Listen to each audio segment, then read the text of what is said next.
Hello সকলকে। আমরা দুজনে মিলে অটো করে কোথায় যাচ্ছি জানতে চাও? দেখো। হ্যালো সকলকে, আমি গুড়িয়া চলে এসেছি নতুন একটি ভিডিওতে।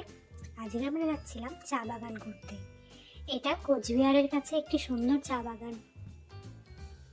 সেখানকার মনোরম দৃশ্য এত ভালো কি আর বলবো, কিন্তু দিদির ঠান্ডা লাগার কারণে বেশিক্ষণ থাকতে পারিনি।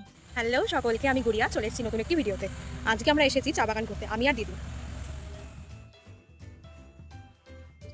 তারপরে সেখানে ভিডিও করে ফটো তুলে চলে এসেছিলাম মিয়া মোড়ে। সেখানে দুজনে মিলে কেক খেয়ে নিলাম। যেহেতু সেদিন স্যাটারডে ছিল, তাই আমাদের ভেজ খেতে হবে। তাই ও একটা কেক নিল আর আমি রেড ভেলভেট কেক নিয়ে নিলাম। দুজনে খেয়ে চলে গেছিলাম একটু কসমো বাজারে বাজার করতে। তারপরে সেখান থেকে বাড়ির জন্য ভাপা পিঠা নিয়ে চলে গেছিলাম বাড়িতে। টাটা, আজকের ব্লগটা এটুকুই। ভালো